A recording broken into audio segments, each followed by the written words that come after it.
Adam Kinzinger, who, of course, served on the January 6th committee.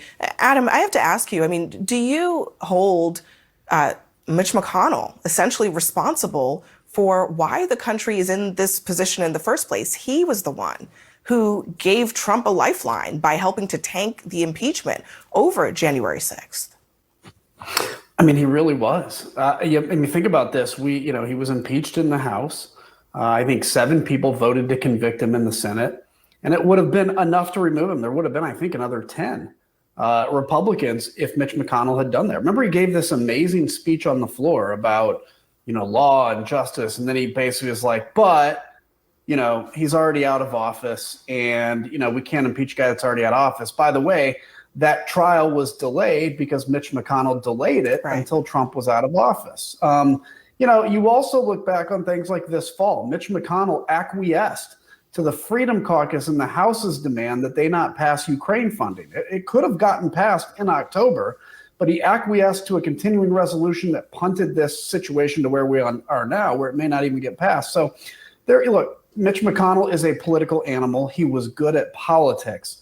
But I always struggled to look into his eyes and see that there was any center or any core besides simply winning the next thing for the Republicans. But, interestingly, obviously, McConnell is not a fan of Donald Trump. These people do not like each other.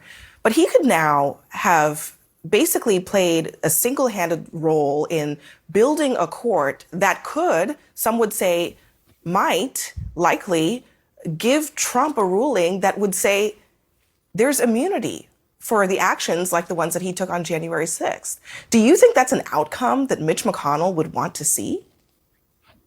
No, certainly not. And personally, I think there's no chance that the Supreme Court actually ends up saying that Trump has complete immunity. I think it'll come out 9-0 or 8-1.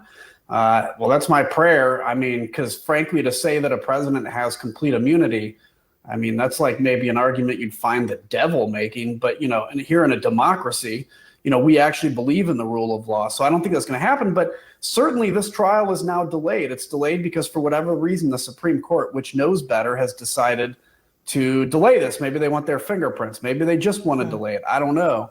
And I don't think Mitch McConnell, he obviously would like to see Donald Trump go to trial. But here's the thing, and this is what bothers me about this, is all these people that secretly know who Donald Trump is and secretly don't want him to succeed are in the very positions that people in those positions are the ones that can stop him from succeeding. But they don't. You're the Senate minority leader, and you're hoping some other person on a white horse rides in and saves the day, and you're the one that can do it. Well, when it comes to what's next for who leads Republicans in the Senate, just in the last hour, Mitt Romney insisted that Donald Trump won't have a role in that decision. Right now, it's believed that the Johns, John Thune, John Barrasso, and John Cornyn are all in contention. I should note, all of them have endorsed Donald Trump, including most recently John Thune, who did it just this week. Is it wishful thinking that Trump's hand is not right in the center of this particular cookie jar? Yeah, I mean, I think it's wishful thinking. I think, Thune was a big that made a lot of us sad because he had held out, and you just see in it this, like, what's it worth being the leader of the party if you have to acquiesce to Donald Trump anyway? Like, why do you need this job so bad? You're really not going to have any influence. So I think, look, I appreciate Mitt Romney's take on this, and I'll give a lot of deference to him because he's on the right side and he knows this caucus better than I do. But I think the idea that this immigration plan was basically tanked because of the former president, and yeah, his influence is only going to grow. Look at Josh Hawley today. He's all over Twitter gloating about this, despite the fact that he was the fastest runner on January 6th.